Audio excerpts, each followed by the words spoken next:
Anyway, Connor, I wanted to just try before we kind of get more into stuff is like find out a little bit more about what you do and the things you've sort of gone over and achieved recently and in the past couple of years.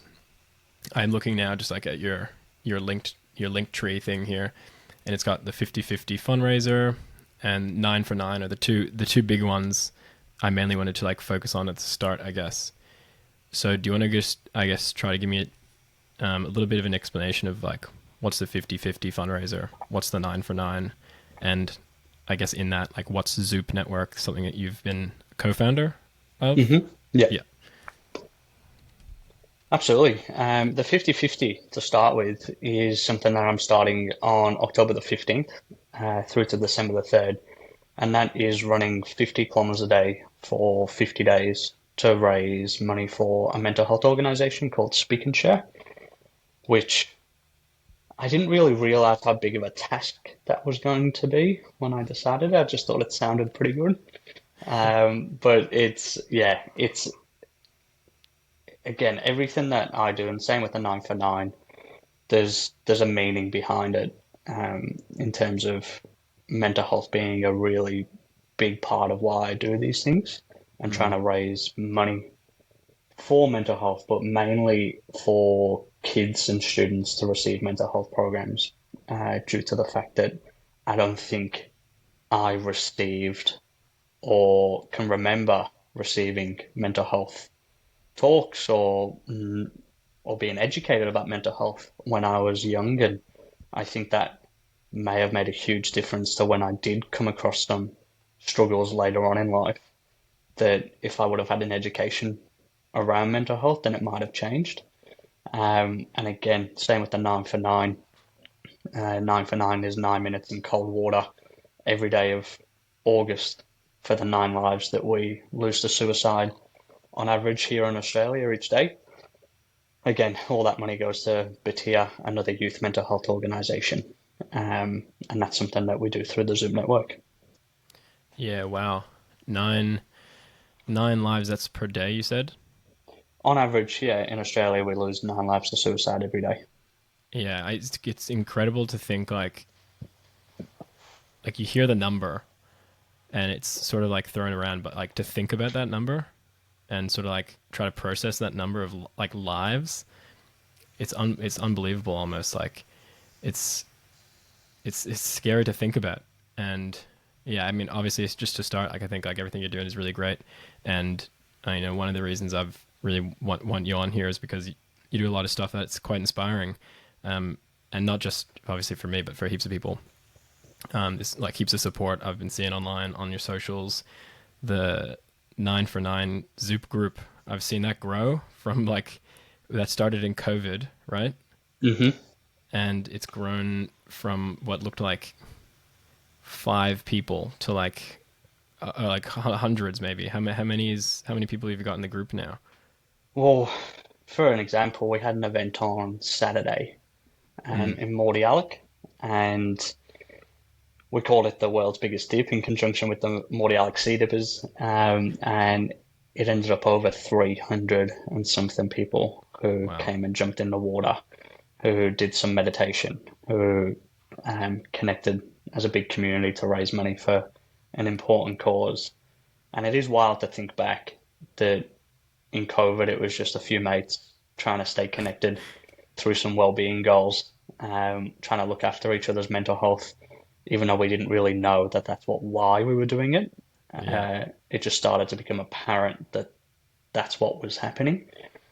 And then to see it now, a few years later, we've raised over $150,000 for youth mental health through the 9 for 9 over the last 3 years, um, Wow. which is wild to think about. That's a huge number. That's it. Honestly, that's a massive number. Definitely something to be proud of for sure. And I'm sure it's only just going to keep going up, keep growing. Um, yeah. So I can't like when I think about new like forming new groups and making new relationships with people and meeting new people and holding these events and all these different people you've never met before are coming and supporting. You must have formed some pretty new pretty high quality relationships with some people. Do you have any sort of any standout relationships or things you've learned from people that I'm sure they've had some stories to share? And yeah. I think when you're doing this type of activity where you're fundraising for mental health or talking about mental health, the the thing that connects people in a way like no other is story. Mm, And we've all got something to learn from each other from our own experiences and our own stories that we've had through the spectrum of mental health. I think you'll find that I remember quite vividly you and I having a conversation a few years ago after a couple of beers. And we just connected over a mutual story that we had. And we'd known each other for years at that point. But I think that connection through story allowed us to become closer than we had been in the years that we'd known each other running around a field kicking a football. yeah. It was that connection and that deep understanding of each other's stories and the deep understanding of each other's vulnerabilities that really led to more of a friendship rather than an acquaintance type relationship.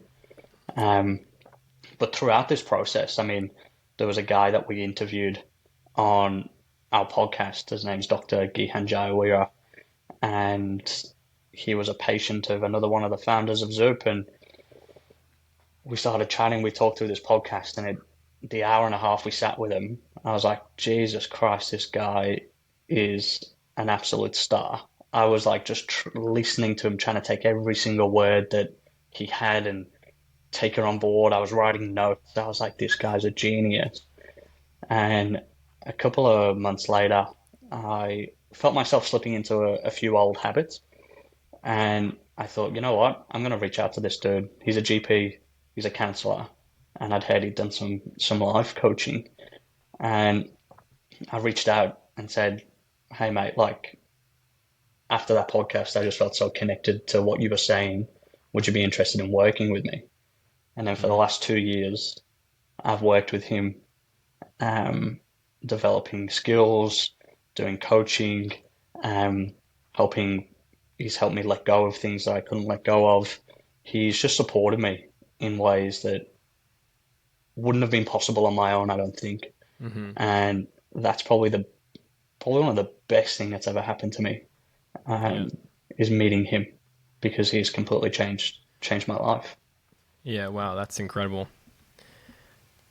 I, I mean, there's a couple of things I want to talk about that you've just mentioned. I guess we'll start with the main one being like vulnerability and connecting through story and vulnerability. It's been actually like a reoccurring thing that's come up for me in the past, like, look, I don't know, maybe I would say 1 to 2 years.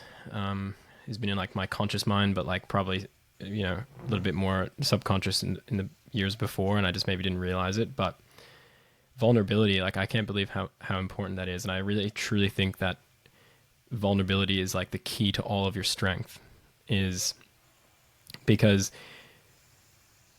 when you're vulnerable and you can stand like strong in that, at like what some would perceive or say is like in air quotes for those who are listening, like your weakest moment, it's actually your strongest moment, and it puts you in this like almost sets you up to be indestructible in a way where Mm. when you can be confident in who you are and what you've experienced and have learned from that and take that and move forward with that rather and avoiding like no longer maybe feeling shame or guilt or anything or doubt or anything towards yourself, and you can feel that strength and power in your vulnerability.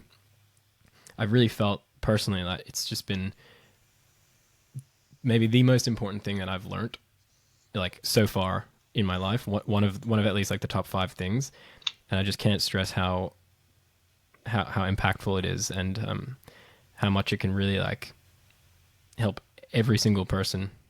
You come across a lot of people also that they just maybe struggle with vulnerability, or they're scared or worried or anything like that. And if you do see someone change from that form to like their proud self, it's incomprehensible the difference and that the amount of happiness that that can bring and joy and self-love, like all that starts tying into these like fantastic topics. Mm. Self-love is another one that I really have been trying to foster over the past years. But yeah, vulnerability, it's a really good one. Now I guess moving forward, talking about the next point, which I guess I wanted to go over, like, can't do it on your own. You said you were falling into some old habits. I'm interested to know also, like, what for you, because we've all got different habits. For you, like, what does that look like? What does falling into old habits look like for you? And then what are the things that may, like, snap you into it, and you realize, like, oh, I'm going down this path. So yeah, if you just want to kind of explain that a little bit. Yeah, I think for me, um, unpleasant habits revolve around self-sabotage. And it's sometimes it's not easy to see. Sometimes it's you could be going through this cycle for a couple of weeks. Could be a day, could be a week, could be a month, and you haven't really noticed it. But little things that you are doing, whether consciously or subconsciously, that are sabotaging your well-being or sabotaging your happiness. Something that Dr. Gihan uh, talked to me about was doing happiness. That happiness, if you strive to feel happy, you'll never reach it because you can't control what you feel, but you can control what you do. And if you decide that happiness is a choice and it's an action, then you can do happiness every day, regardless of whether you feel it or you don't. Mm. And I would notice in myself that little things, it could have been skipping a run, skipping a workout, um, staying up later than usual and sleeping in later than usual. Just little things that over time would accumulate into those feelings of um, self-loathing. Like you spoke about self-love and self-worth, but I don't know if you've ever felt this where you kind of wake up and you go, oh, you fucking idiot, or why didn't you just do this? Like, you knew you should have gone to bed at this time, or you shouldn't have skipped that, or you reacted like this to someone. All those things that make a difference to your well-being. I think for Mm. me, it was the accumulation of all of those little things, um, like even choices on what food I was eating, like going through the McDonald's or KFC drive-through on the way home, um, rather than taking the time to go and cook myself something or go to the shop, or you know those little things that you can just feel creeping in Mm. to your day to day, and then by the time I noticed it, it felt like a huge snowball, like Mm. an avalanche of um, poor sleeping habits, poor food habits, poor exercise habits, and I was like, oh shit, this is getting a little bit out of control. Yeah, right. Yeah, see, this is something that I've sort of, and I think we've actually spoke about this before. It's something that I've struggled with is the fact that I have been so fortunate enough to not really have had to deal with really strong negative mental health issues or challenges, and obviously extremely fortunate for that. But it has also put me in sometimes this position of like a lack of understanding from others, and I'm sure like there's a lot of people out there that feel or have felt the same, where you want to help your friends or someone, but you have like, it's actually, I've got the response before where they say like, you just don't get it. Like you just have no idea. You don't understand because you haven't like been there. You haven't felt it. And I guess like what would you tell, well, I guess what would you tell someone like me, but also in my position where they want to try to understand what's maybe best to do or how to help a friend or loved one, um, but they just maybe don't quite understand exactly what it's like to be in their shoes, which is what I think that a lot of people that I've interacted with, it's the people that they, if there's someone that is struggling, the people that they are most connected to and most likely to go to and feel like relief from is someone who's been sort of there before. It's someone who's experienced that same exact thing. And yeah, so what would you tell, someone like me that maybe hasn't, and they would like to help, and they're always trying to help, but that maybe they're faced with the fact that they just don't understand. I think firstly, it's a really difficult position to be in. Um, and it's not easy for someone who their intentions are all in the right spot. You really want to help. You really want to be there. You really want to understand. And it's not an easy position to be in when you feel helpless or you feel like you can't do that. It's also a nice reminder that it's not your job to fix anyone. It's not on you. It's not your job. The one thing that I found really beneficial from a good friend of mine was the ability that he had to listen. I didn't I didn't actually need advice. I didn't need someone to tell me, well, you should just get up an hour earlier, or you should just go to sleep an hour earlier. I didn't need that because I already knew the answer to that. I just needed someone to listen and care empathetically or compassionately and just hold the space for me to express what I needed.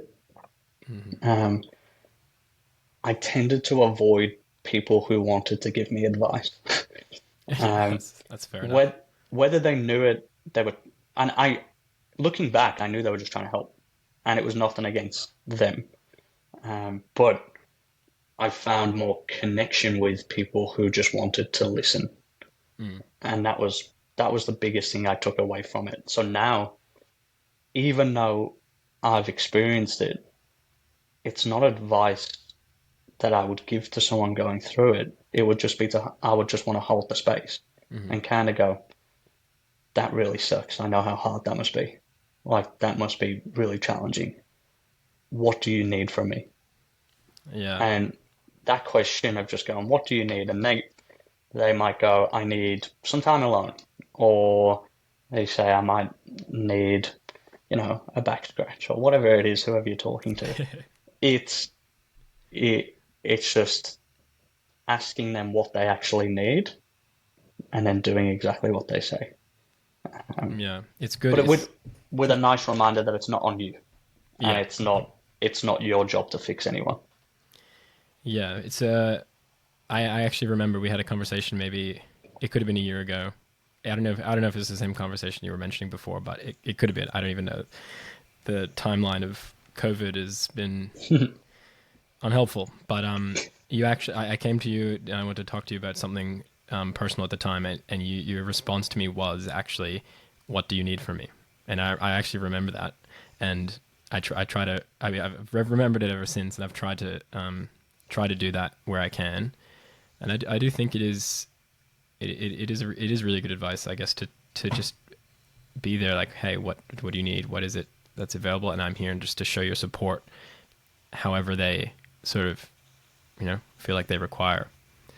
I really like it, and I do think it is definitely effective. Now, moving forward onto, I guess, something I was thinking about while you were speaking, like there's people that I guess when I in my life that I've sort of come across, there's two different kinds of people. There's people that want to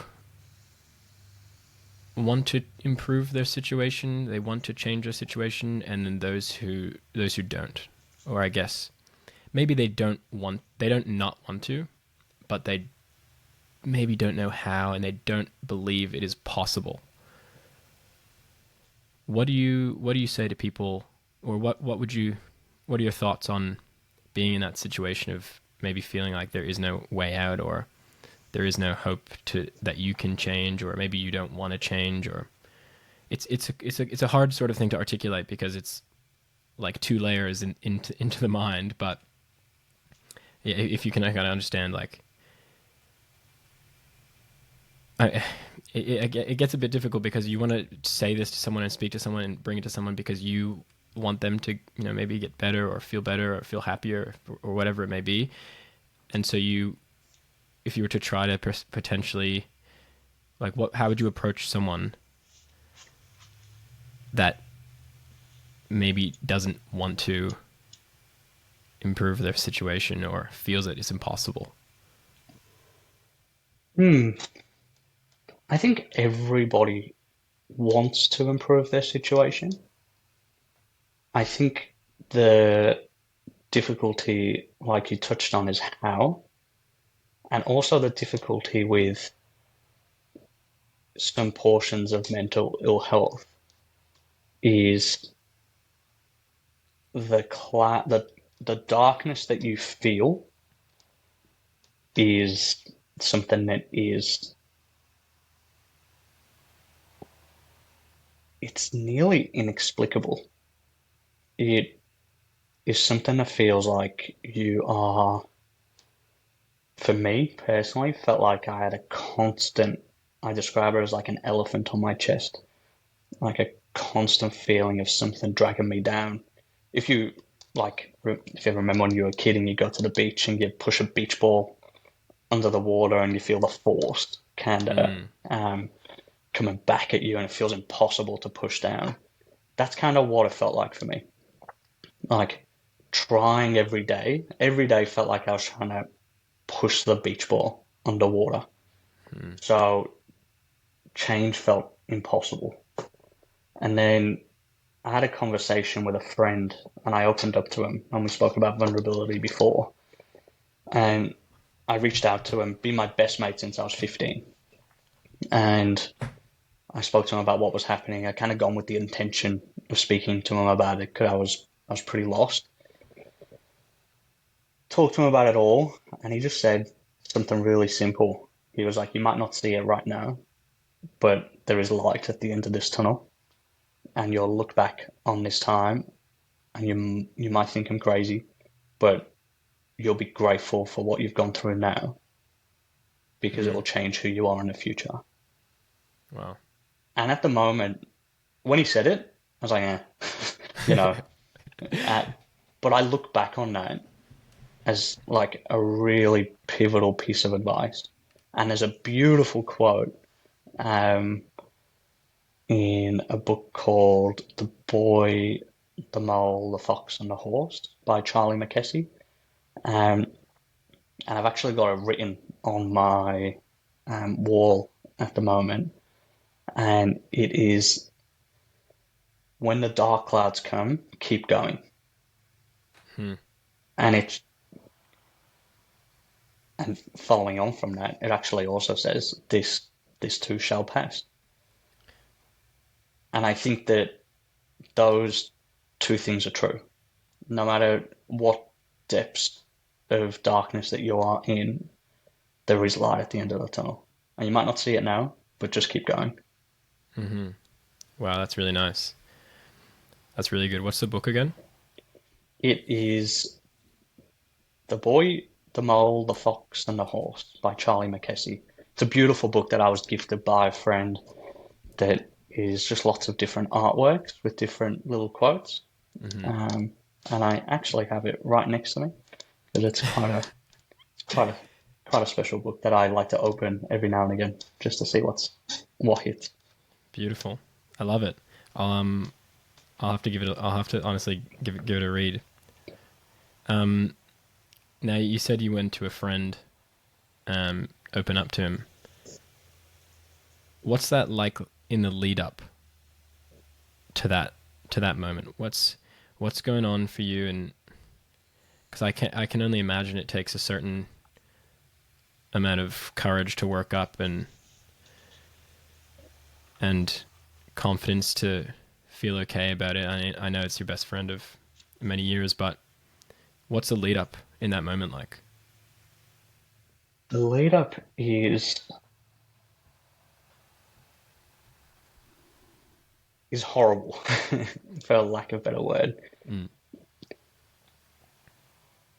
It might sound silly, but when this is happening, you feel like you're the only person that is going through it or has ever gone through it before. There's just a feeling of loneliness Mm. that comes with it. So then I guess the biggest feeling, like, and you said it so beautifully before, is the biggest feeling that I felt going into that was shame. I was ashamed of who I was, and I Mm. was ashamed that this was happening to me, and I felt as though I was going to be laughed at, which, knowing the person I was going to talk to, was never, ever, ever going to happen. But your fight or flight response in that moment just shuts off any sort of logical thinking. Um,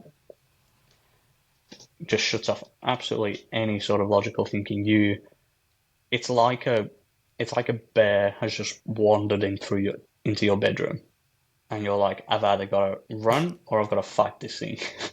Like, there's no choice between the two. And that's the thing with the majority of situations, whether it was opening up to him or whether it was going to a social event, it felt like I was preparing for battle. Every Mm. time, heart's racing, breathing is uncontrollable. The sweating palms like clammy. It feels like you're quite literally walking into a battlefield, um, and all logic goes out the window. It's something it's really strange, and it feels like an out of body experience. But like you said before, and as Brené Brown says so nicely, that vulnerability is the antidote to Mm. shame, or well, empathy is the antidote to shame. And in order to f- receive empathy, vulnerability is key. Yeah. Um, Yeah, I think it's it's definitely such a complicated topic that it's almost like no two cases of any mental health are the same. So the whole loneliness factor really it can probably be so hard to comprehend because only the person would understand. And even if someone else that you're speaking to has similar mental health problems or whatever it may be, it's or not problems, challenges, that still I can imagine there's still that sense of they just don't get it. They just don't understand. There's just this thing that is a little bit more different for me or for them, or one reason why they have it slightly better or maybe slightly worse, whatever.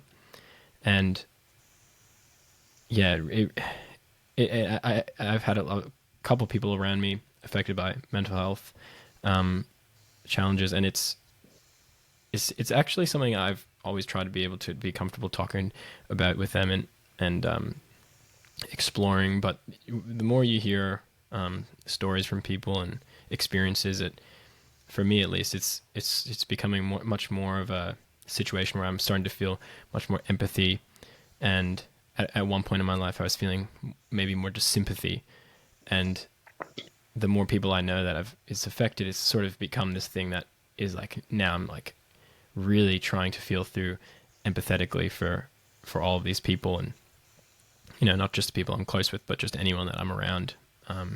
As you know, like there's a lot of people you're just associated with or run into, or not such tight friendships, but you still have a conversation here and there, and it's deep and it's serious, and it's really changes your perspective, I think. And I do hope, like things like your fundraisers and raising awareness and everything like that continues to just build awareness and grows the general masses to take on board a more empathetic role in general. Now, I also wanted to ask about, do you think, or I guess more just like, do you now potentially attribute what you've gone through or what you had gone through to any one thing in particular, or was there like a turning point where things started to get a bit more dark and difficult, or was it sort of something you have had more growing up as a child? Because sometimes people, and from what I've spoken to many people about, it's like sort of situations through their childhood, or sometimes it's just something happens and then it triggers something else. So I'm just interested to hear, if you don't mind, Yeah. a bit more about your experience. Mine wasn't through childhood. I think throughout my childhood we went well off at all. Um, but I always attribute my childhood to a really fun and happy time. Um, however, sorry, I'll start that again. However, yeah, I think where I'm from, it was never, it was never shown that men could talk about this stuff. So I think as a kid, I had a lot of feelings as a kid, and I was quickly taught to repress those feelings. Like if you wanted to be a man, you had to just get on with it and not talk about it. Like repress it, sweep that under the carpet, and to the outside, be happy. Mm. That was kind of what I grew up on. But it wasn't until I kind of got out of uni. As soon as I finished uni and my parents had separated at that time, and it wasn't the separation of my parents that really rocked me. It was the level of responsibility that I put on myself to look after my younger siblings. Mm-hmm.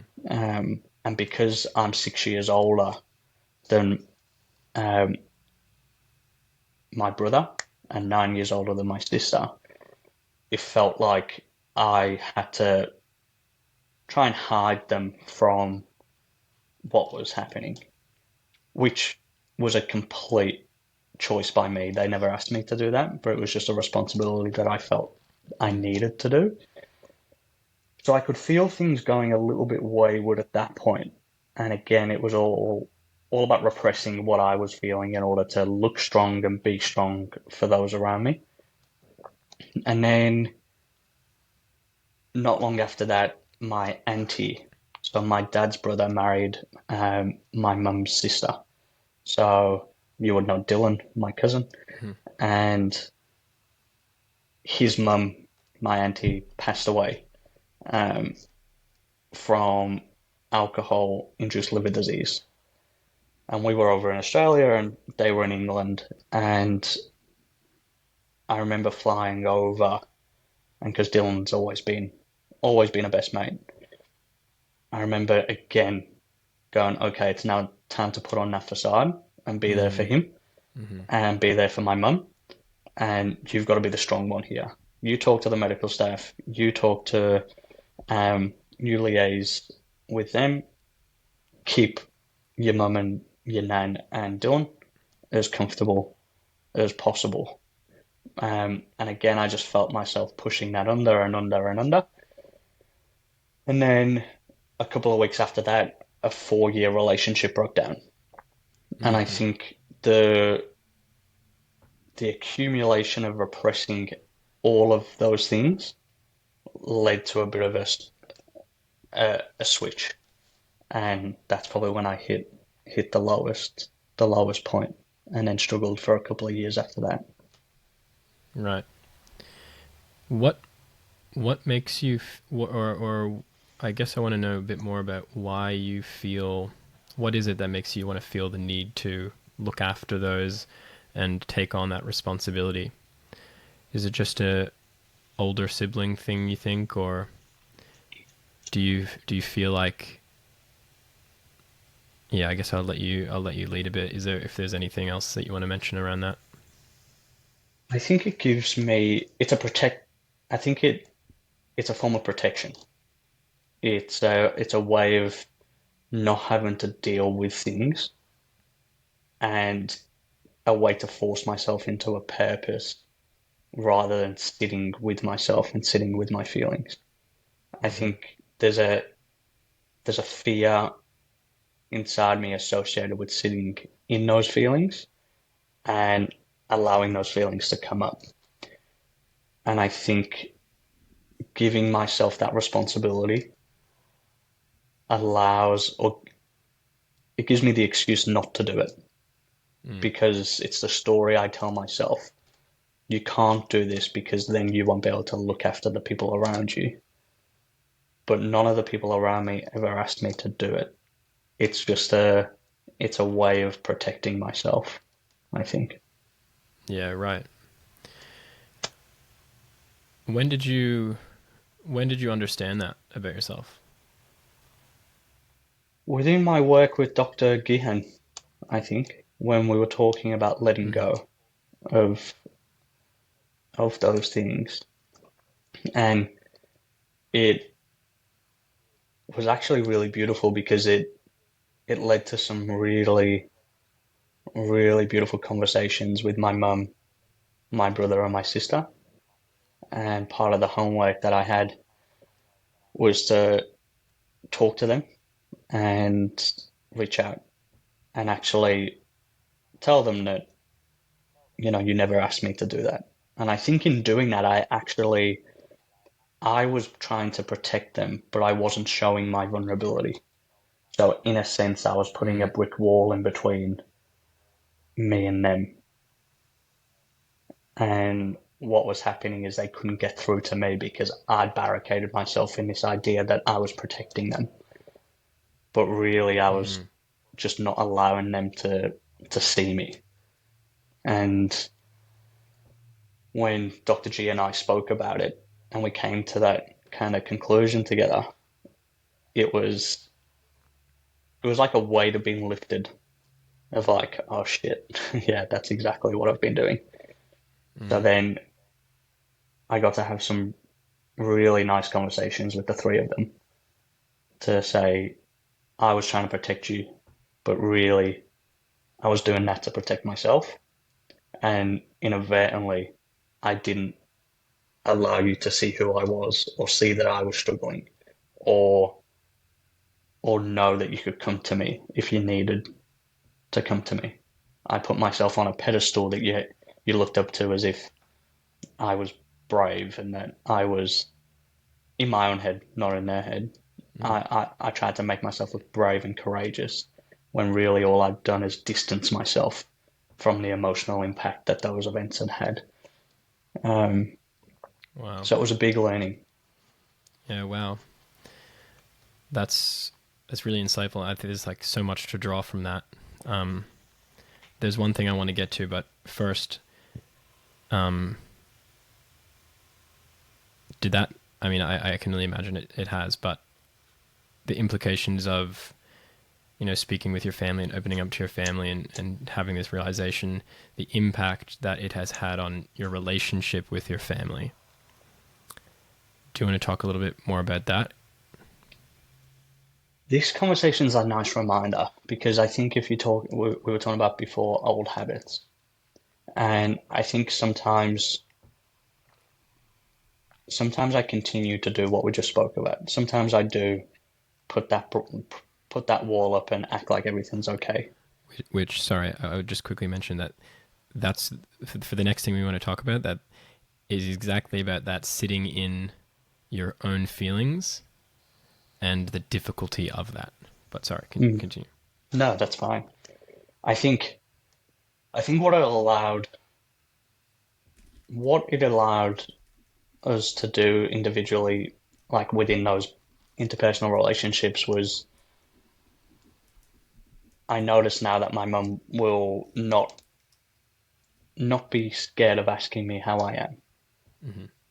She might get a different response, but she'll kind of keep asking, and she'll until our mother's intuition. She knows when something's wrong. Um, but she used to be a little bit fearful of asking how I was, because I just put the wall up. Mm-hmm. But now it's allowed us to have those conversations, and for me to ask her those questions that are quite difficult too. Um, Again, I hope that it's led to my brother and sister feeling like they could come to me if they wanted to. and that there isn't this invisible wall stopping them from chatting to me. But again, I also need to get better at that still. It's a constant learning, Mm-hmm. and I'm nowhere near finished on that journey of figuring it out. I've still got a long way to go. Yeah, family. From my experience, and I think from a lot of people's experiences, that family relationships are potentially the most challenging relationships that you can have, because you're essentially just brought into this world with these random people, and you're forced to basically have to live your life with them and close with them in some form or another.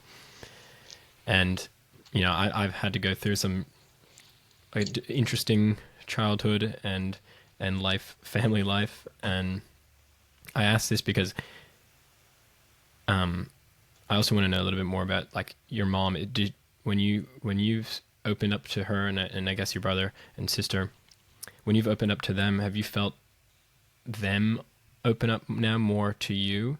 And I'm mostly interested in your mom, because it's the real generational difference, which I too kind of experienced with my own, like my dad, and just seeing like the difficulty with, especially him. Um, he's like a brick wall with an impenetrable shield around him, for his emotions. But and to try to talk about that, to him, I've sort of like started talking about my emotions more with him, being more vulnerable, and I guess in the hopes of also him returning and doing the same back to me, which I think it's definitely changing.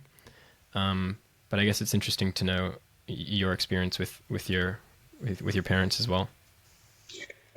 Yeah, well, with my mum, uh, she is incredible, and our relationship has only gotten better since that conversation.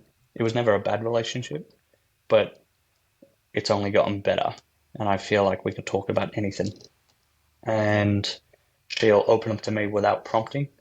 Um, and she's one of those people who has a few things in which she's stuck in her old ways, but she's also very open.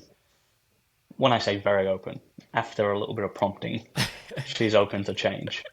Um, so yeah, we can have those conversations now, and it's not a taboo topic. Mm-hmm. It's something that is we can talk about happily, and that's also translated towards my nan too, who is definitely stuck in her ways.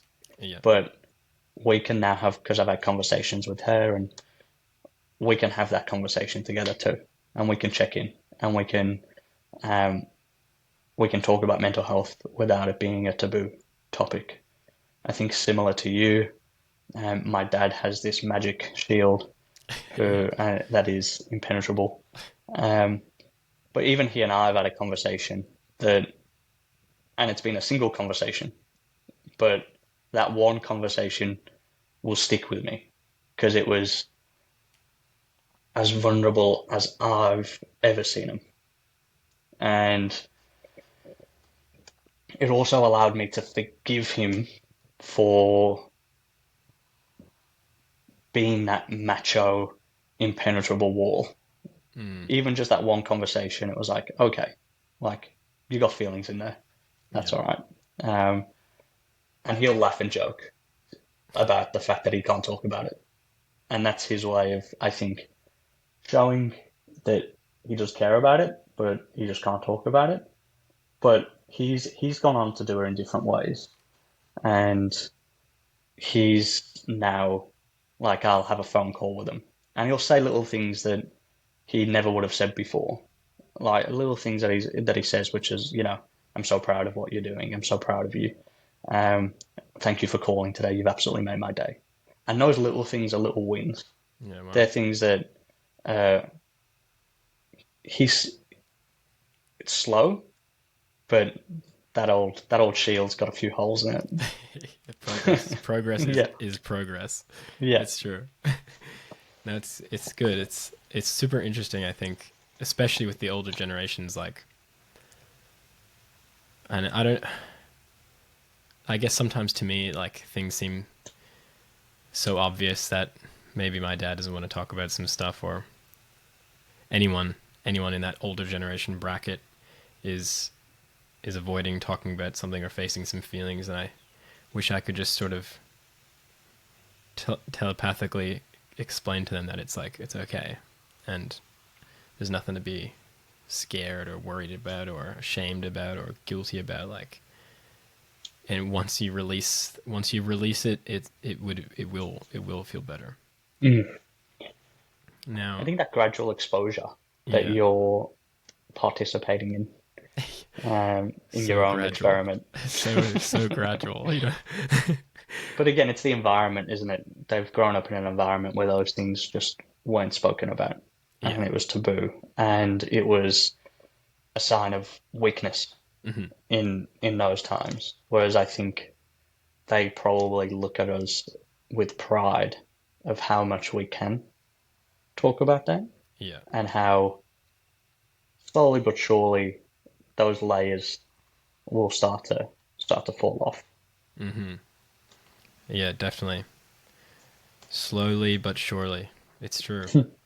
So for anyone listening, it it will progress. It just takes time and patience. Now, just going back to what I wanted to speak about before, I just read a little note. Um, Sitting in your own feelings.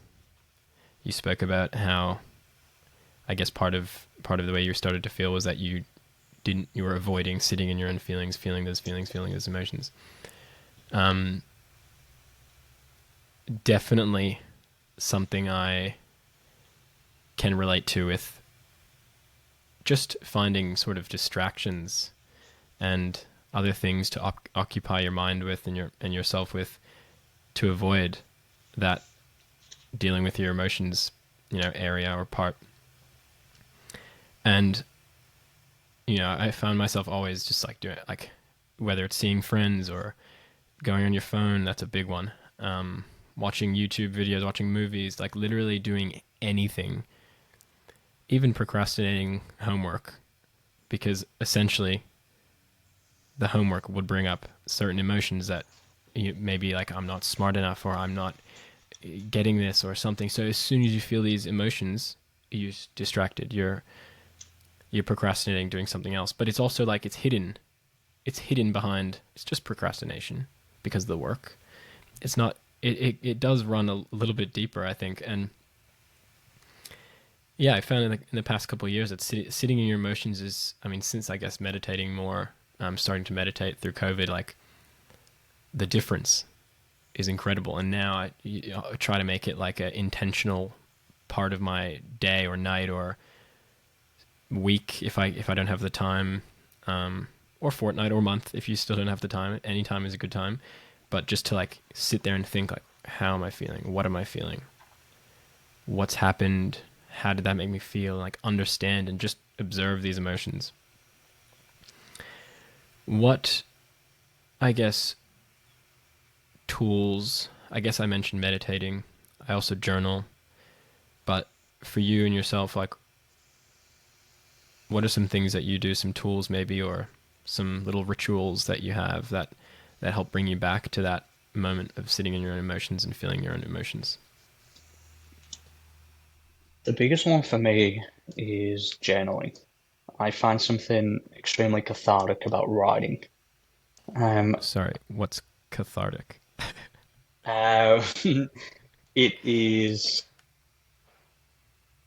I don't know the definition of cathartic, but let me, I will Google the definition of cathartic. It says providing psychological relief through the open expression of strong emotions, causing catharsis. There we go.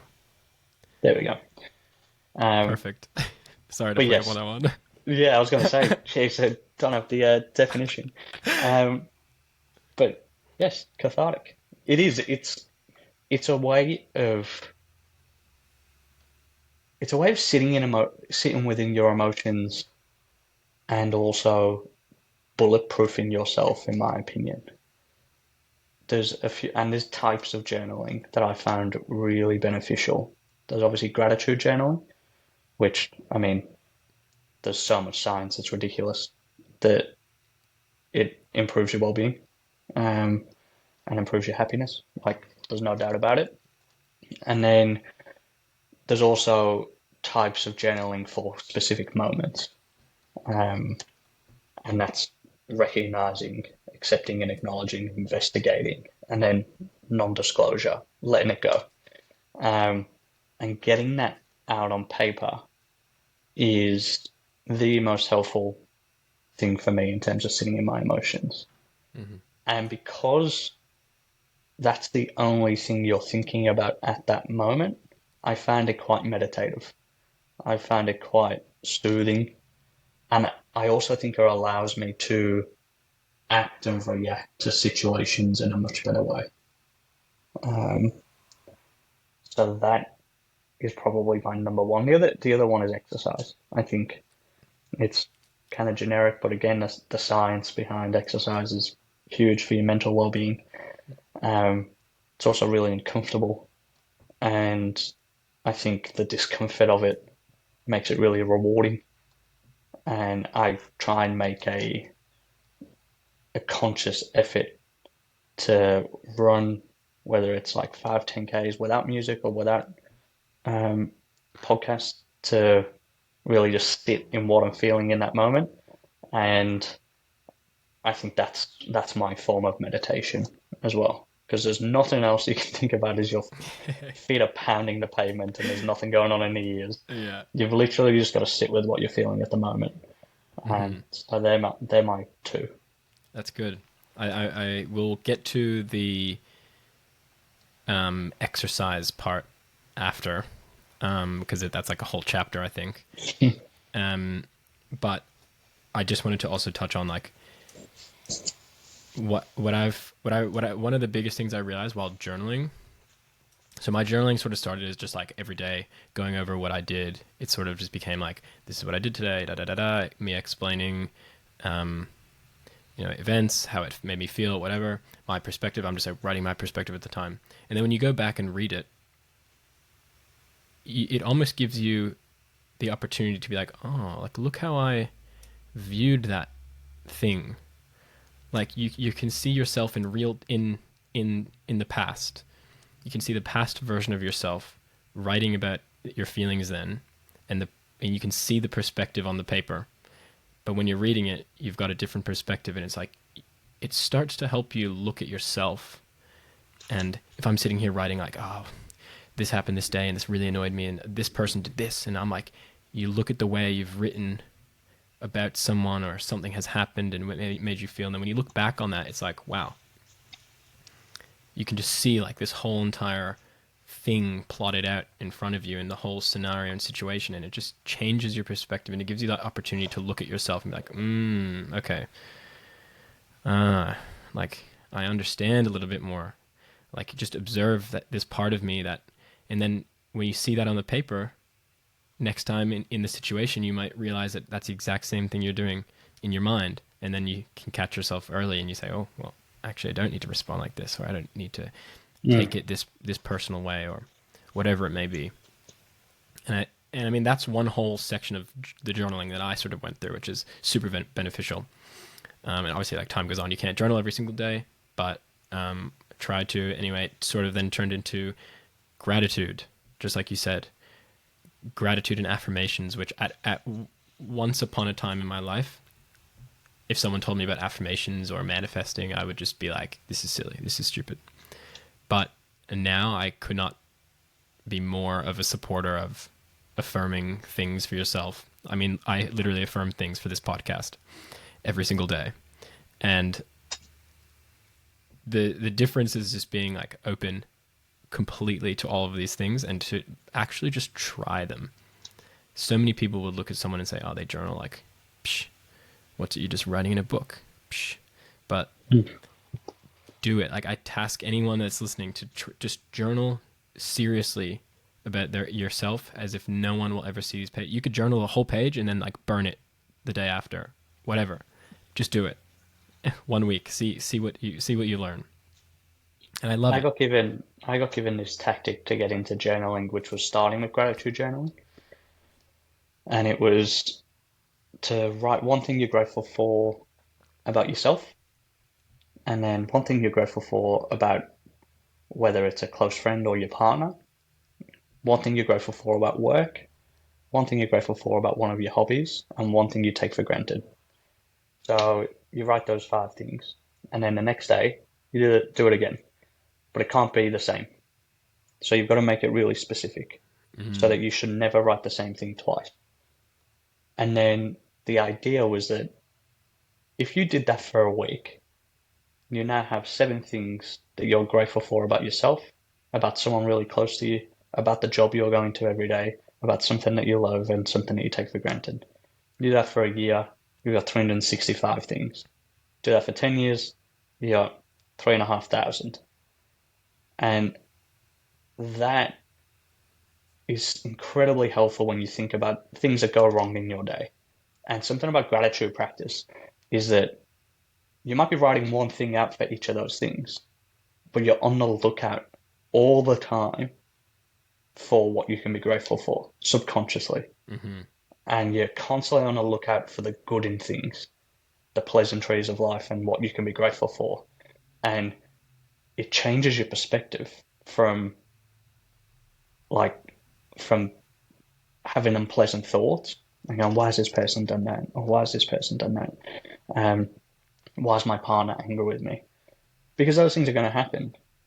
But if you've got 3,500 things that you're grateful for that person, if you're having a bad day, but you've got 3,500 things that you're grateful for about yourself, that one thing, well, means nothing when you've Yeah. got this absolute backlog of evidence of just how great you are and how great your partner is and how great your best friend is and how great your job is and all the things you take for granted, then the little trivial things just don't seem to matter as much. Mm-hmm. And I think that was a nice way of getting started for me into journaling. That's good. Yeah, I can imagine it's especially for men, boys, men. Like I can only imagine, and I guess this comes also down to like people you're hanging out with, the groups you socialize with, and the way that those groups have certain norms or expectations of a man or teenager or whatever it may be. But like for a guy, and I'm just lucky for me, and that I can just like do something like this, and I don't have to think about like what my friends will think if I journal. But people are surrounded by people where they think that if I journal, I can't tell anyone, or it's this thing that's like I got to keep secret. I mean, you can keep it secret, of course, but maybe that's also just like a time to think like, are you surrounding yourself with the right people? But I just can't imagine the amount of men out there that don't do these things and don't look inwards or don't even write down something because of the surroundings and the things around them that just block them from doing that. And that shame, like we spoke about before, such a difficult thing, such a challenging thing, especially, growing up and I guess being with, if you've sort of formulated yourself with a certain set of people or a society, whatever it may be, just the challenges as I would bring up. But look, journaling and meditating are definitely the two most helpful things that have happened to me over the past like 2, maybe 3 years. What is it? 2023. Yeah, 3 years. I think maybe 4. I don't know.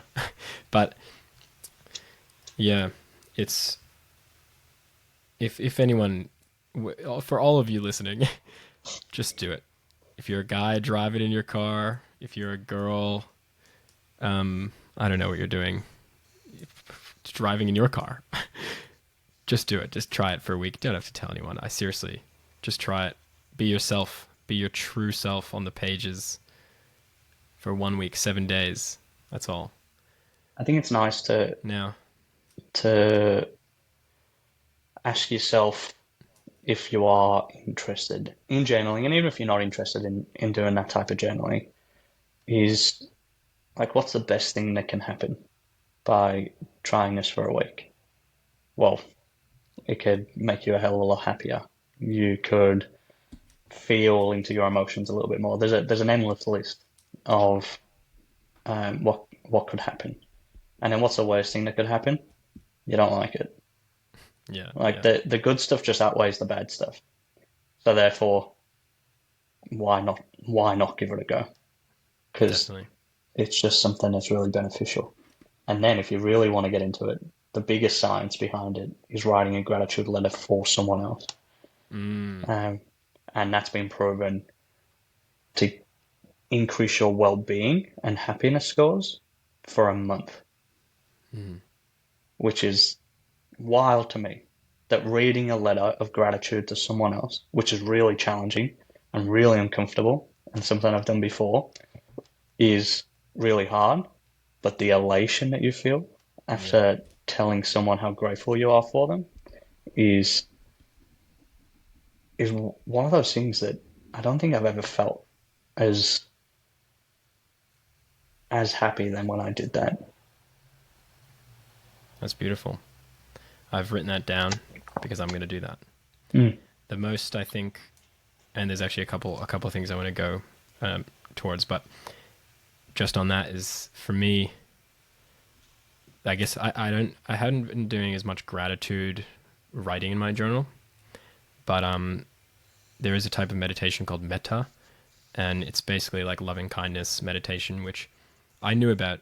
I did it on the Sam Harris app a couple of times, and he does talk about it. But I do it now every single day when I meditate, because in Vipassana I did the 10-day course, silent retreat, and once you've done the whole 10 days, they then teach you at the end this metta practice. And the way that SN Goenka teaches it, in a way that when you're doing this meditation, you're feeling with your entire body and your entire every single cell and atom and energy in your body those exact emotions that of goodness that you feel, and you giving them to everyone, or particular people or whoever it may be that you're kind of directing this to. And it feels so good to wake up in the morning, do meditation, and meditate for myself, but then at the end give this like gratitude, 5-10 minutes, whatever it may be, and fully feeling it. And it's just like you said, unbelievably rewarding. Mm. Now, also, just moving back to finding like you mentioned finding the little good things in everything. It's similar to Stoicism, which I've just started. I know a little bit about Stoicism, but it reminds me of just finding it. Like they mention that there's always the possibility that something could be far worse than this, and to look at it from that point of view of like, yeah, this person maybe did this thing and judged me today, but like, I guess they position this often in Stoicism with death, for example, and to think that, well, imagine tomorrow I was going to die. Would I still spend the rest of this day wasting my energy on this negative emotion and feeling towards some person who doesn't really matter? And to change the way you're looking at these negative things, and you could basically turn these negative things into positive things if you can position it, I guess, comparing it to something else of greater negativity potentially. But I'm still, just starting the book, which it's been really great so far. But anyway, it's just reminded me a lot about Stoicism. That's just a side note. I do want to finally kind of get to your running stuff, your 50 by 50. I want to get into the nitty gritty of like the good and the bad and the ugly. Fuck it. It just lined up straight perfectly for me. What is your like, I can't even fathom this. I hate running anyway. I mean, as you know, we played soccer together and I was lazy as, Mm-hmm. you were literally doing double the running, but, thank you. But like, what what gets you through? I guess like what gets you through your trainings? Like I want to know what it actually. Fuck. Let's just start. What is your training? Because you've been training for how long now? 11 months? Oh my god. Wow. That's a lot of commitment. And Yeah, I think I might have overdone it. no. Well, the amount of preparation actually is lining you up to succeed the 50 by 50, which I fully believe you can do that, by the way. Um, as I'm sure you also do. And what's been your training routine? I guess what's the evolution of your training routine since 11 months ago till today? It was a lot more haphazard 11 months ago. It was like, ah, yeah, I'll run now and I'll run then and I'll make it up. And I ran into a few problems where I'd just be like, ah, I'll run a marathon today. And that was definitely, I wasn't ready to do that. And then I wouldn't be able to walk for 5 days. And then I go, ah, let's run 20 Ks today. And it was all made up, um, which actually ended in like a significant tear of my calf, which put Mm. me out of running for 6 weeks in January. Um, and then it was this, at the start, it was very much a, I can do this on my own. And as I've progressed through training, I've started to realize that I need to ask for help and that there are people out there that will help if I just ask for it. And now I've got myself a running coach. I've got, I'm in a gym where my sessions are programmed. I have a sports dietitian. I have a sports doctor. I have a physio. Now there's like a team of people. Never mind the sacrifices that my partner has to make, or my mum has to make, or my siblings have to make in order just to deal with my moods and deal with um, someone who's basically paying to be an athlete. It's, yeah, it's changed, but I think the biggest thing that's changed is my ability to ask for help. And doing that has propelled me more than I could I could explain. Hmm. Yeah, I think it can be often you feel like I can do this on my own, I want to do this on my own or whatever, but something I also sort of realized a couple of years ago, it's like, man, if you just combine and work together with people, you can achieve so much more. Like it's like astronomical how much more you guys can do and achieve together. Mm.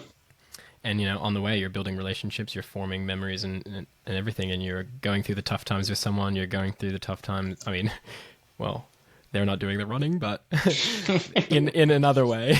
Yes, but yeah, it's really great. It's great to hear, and I'm loving keeping up with it on social medias, which actually give yourself a shout out. Um, Jesus. what's your On what, what's your handle? What's your Instagram? It's Connor Scott 10. That's it. It felt dirty telling people my Instagram handle. Go and follow, please. Connor Scott 10. Although I don't know when this will be posted, but we will have a chat after you've done um the 50 days. Mm. But yeah, I guess like what's your current schedule? I know we spoke a little bit about this the other day, but um run me through it. Like what time are you waking up, which days, what's the training like, what's the gym session like? I know you do some recovery. Walk me through it. Yeah, so it is. I will have Mondays off. When I say Mondays off, it is 3 Mondays a month off running, um, but a gym session on a Monday with recovery.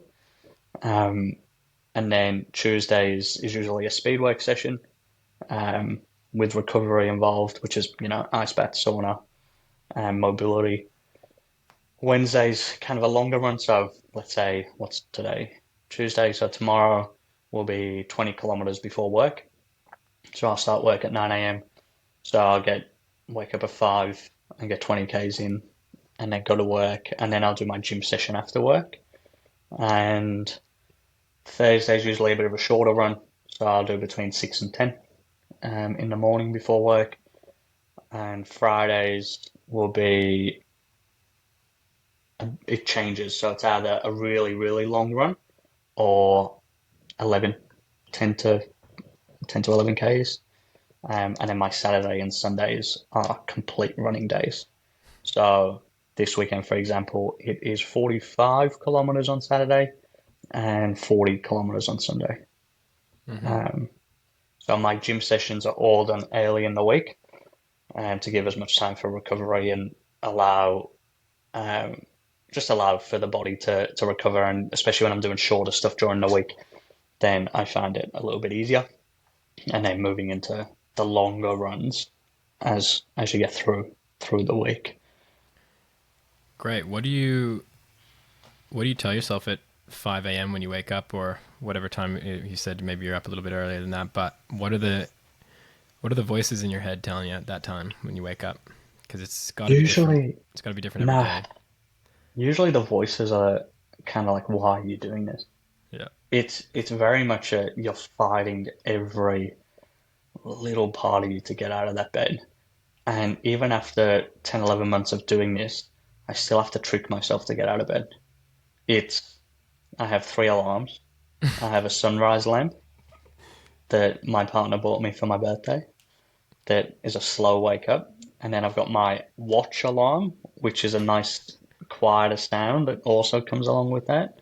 And then I've got my phone alarm, which just goes off, and that's on the other side of the room. Yeah. Um, so I've got to get my kit ready the night before.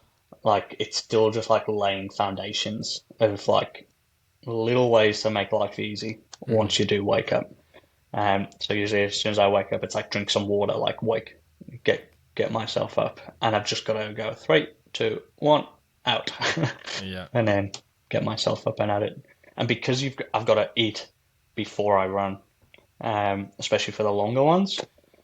You know, if I've got tomorrow 20 Ks before work, usually it's an hour and a half, an hour and 40 minutes or something like that. Then I've got to eat 40 minutes, 45 minutes beforehand, then run, then get back to get ready for work. So it's a bit of a process. Yeah. Um, Wow. but yeah, the voices they don't go away. Yeah. There's not a time where I want to be up at that time. Like if I'm with my partner, like it's much easier to sit and to lie down and go back to sleep and cuddle. It's nice and warm. Mm-hmm. Um, but at the end of the day, like no one's gonna do it for me now, and it's just up to me. Yeah. Wow. It's a lot of respect I have for you, Connor. Oh, thank You're you. inspiring. It's true. I don't know about that. Ah, well, I do. I also wanted to just side mention ice baths. Your the I'm not too sure if he owns it, but Tom, he owns Yeah, it. He owns it. Yeah, he owns the he owns the private business. seat. Yeah. So Connor Yeah. and I have a mutual friend who I actually met on Vipassana, and he is hosting your ice baths for free. Is it?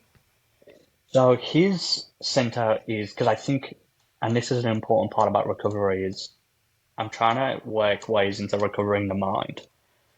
Uh, like I think when people look at this challenge, they see it as a physical challenge, and Hmm. it is. But I'm of the belief that it's much more mental. Um, For sure. and the nice thing about Tom is he has sponsored this challenge through his wellness center, which is spas, compression boots. Did I say spas? Saunas, compression Saunas. boots, and a flotation tank, um, which is the which is awesome. Which is talking about meditating. That Is is that like sensory deprivation tank? Is that the same thing? so it's a salt tank. So you lie in there, it keeps you floating. Right. It goes completely dark, and you just lie there for an hour, Mm, just in your own thoughts. You're in water, so you can't listen to anything. Um, so that's a beautiful way of meditating, or just sitting with your thoughts and allowing the mind to relax and just and going through that process. yeah, I remember him actually mentioning that when we were when we were out on the course. What's his center called again? The private sea. The Private Sea. Yeah, Okay, awesome, it's incredible. beautiful. One of the last things I just want to talk about before we get to our final piece, which is a show and tell. I hope you brought something, Connor. You'd want to hope so. Yeah. Well, before we get to that, I just wanted to talk about your nutrition for the run or runs, many runs. What's your how's like your you know nutrition intake changed? What are you consuming now? What have you found that works best for you? Yeah, it's an ongoing process. I'm under the guidance of a sports dietitian, which is extremely helpful. But the I eat a shitload of carbs. Um, that's kind of what I've got to do. I eat a lot of protein as well, just for muscle repair. Um, I feel like I'm constantly eating, Mm. so I've got to eat pre-run, post-run, snack, eat again, snack, eat again, snack, eat again, like, and just kind of keep the calories up. Because there was a while there where I was losing a lot of weight, so I had to put all that weight back on while still keeping my load high, which was a challenge, but I've got there. So I guess the idea throughout the running is not to lose too much weight, Hmm. especially through sweat and get electrolytes in. It's it's a strange one when you're running so much because you can basically eat whatever you want. Um, so even the sports dietitian was discussing, start eating sugary foods, which I've had quite a bit of difficulty with, just Hmm. because I actually don't eat that much sugary stuff, just in general. But she's like, drink a can of Coke, and I don't even like Coke, but it's one of those things where Wow. I'm just like, I'm doing stuff that I wouldn't usually do, but it's like, okay, I've just got to get the calories in and got to get the sugars in and got to do those types of things. While all my meals are kind of, your pastas and your meats and um, and that sort of thing. But it's a very complex, and it's very complex and it's very individual. Um, Yeah. so it's a weird one because it's something that I think is individual to everyone's different needs. Hmm. And I had another question actually about your what's your resting heart rate? Is that decreasing? Is that going down? How's your are Yeah, you monitoring your heart rate with like a watch or something? What's yeah. So I use a Whoop. Um, Oh yeah, I actually just got one of those sent to me in the mail for free this month. I'm gonna try it out. nice, So excited. beautiful. Yeah, they're great. Um, yeah, my resting heart rate's sitting at 44 at the moment. Um, Wow. so that's decreased a fair amount. And then obviously a lot of my training is done in certain heart rate zones. Um, so because I'm trying to run for longevity and not speed, a lot of my running is kind of done at under 100, 150 beats per minute in order to stay at like a fat based. Um, yeah, to stay like I'm burning fat rather than too much carbs. And then once I get a bit tired, I can go into carbs. Um, but yeah, longevity wise, that's what I'm trying to do. Yeah. Wow. Wow. Yeah, it's exciting. It must be so exciting to track like your health progress as well. I think. It's so interesting. Yeah. Yeah. Interesting for sure. I was telling my partner like because we both got it. And I'm just like, man, I'm so excited to see like what our what our sleeping is like because when we're together, it's probably gonna be a lot worse. Yeah, it's really interesting. It is, and like there's like a little journal that you can Yeah, do that shows like your little habits that you did the night before. Um, so it's interesting. yeah, that's awesome. Um, Now one question before we get to the show and tell, which I'm excited about. This is gonna be the a new thing I try to do at the end of the podcast. Um, just like a final sort of closing question on everything so far, mostly related to the 50 by 50. Is like, are you nervous? Do you feel like you're gonna be a little bit in the spotlight of a bunch of eyes because you're doing this and you've got a lot of people following you and maybe feel that,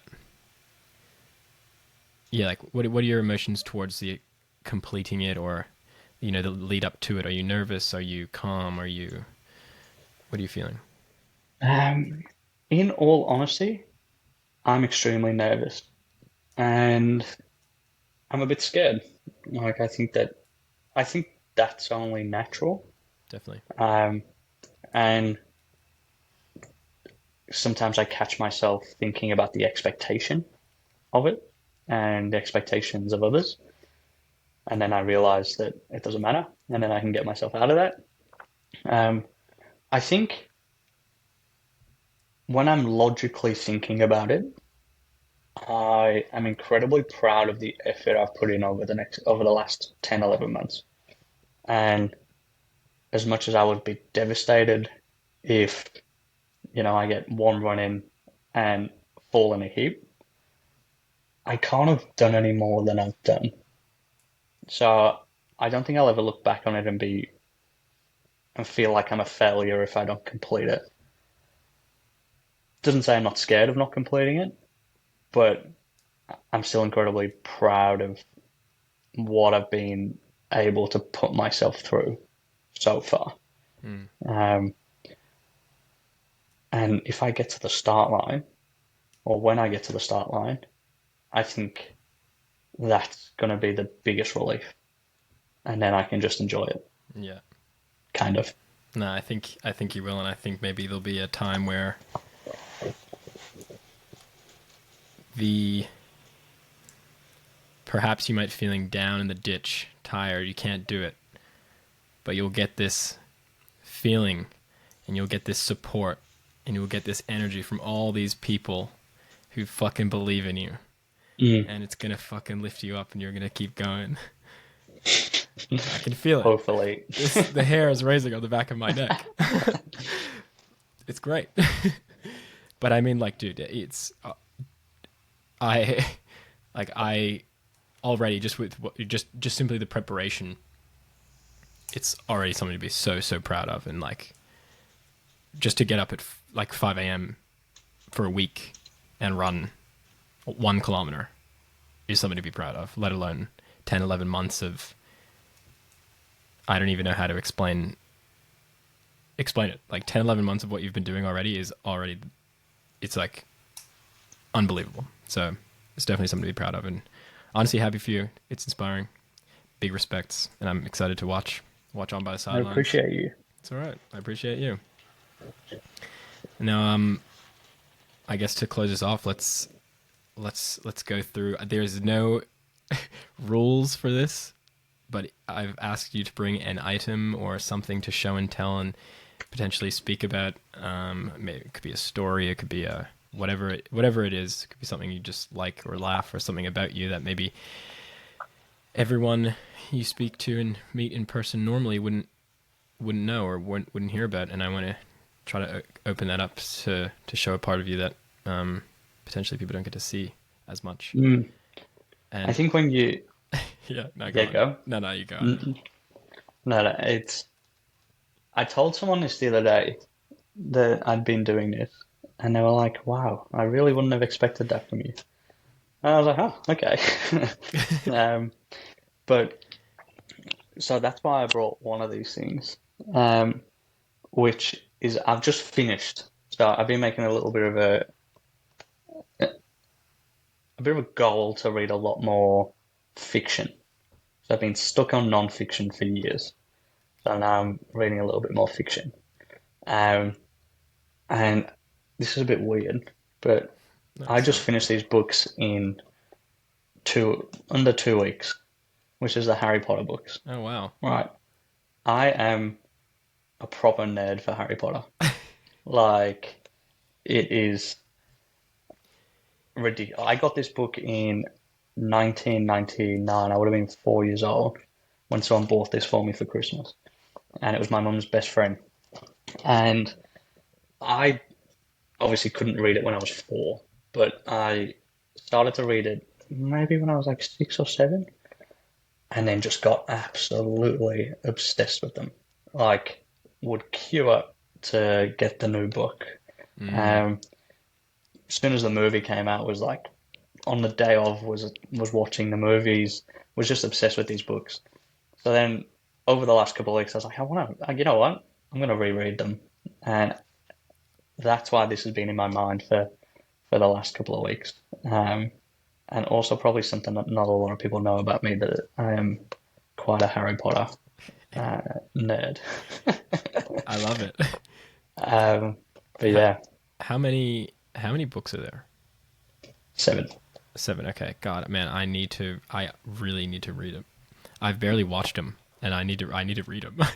And Mate, yeah, I've the my books are better than the movies. yeah, my brother and sister, like when I was growing up, they were reading them. My sister was a bookworm, and like I just always like look at the cover like, damn, that looks cool. But never really understood it, but I really should put aside some time to read them. Um, but nice, I like it. I love it. I didn't know that about you. It's great. Here we are. Yeah, I feel like there's also a lot of low key Harry Potter fans that sometimes don't come out. yeah. They're I quiet mean, sometimes. I haven't gone as far as getting like the Deathly Hallows tattooed on me, um, which I've seen a lot of people do. I'm quite happy being in the background of the Harry Potter fan club. But if you want to know something about me, we did have in high school there was I was part of the HPC, which was the Harry Potter club, Awesome. and we would every weekend watch Harry Potter. And that was that was a group made by me and my friend at school. So yeah, we do quizzes on Harry Potter. It was a serious thing, but we did keep it quiet. It was, didn't quite fit the um the expectation of what people might have thought of us at school. Mm, But um, definite fans. beautiful. Nice. Look, I think this is a great way to end it. Thank you so much. I'm super excited to keep um, keep following you and your progress with the 50 by 50.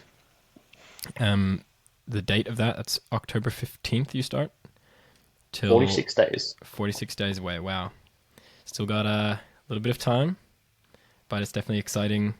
Um, so yeah, we'll be keeping up with that. I hopefully we can maybe lock in another podcast after you've done it. It'd be awesome to get like the two sides of Connor. Hmm. But yeah, look, thank you so much for coming on here, Connor. I appreciate it heaps. It's been a pleasure as always. Thank you, mate. Always is. But yeah, thank you very much. Thank you.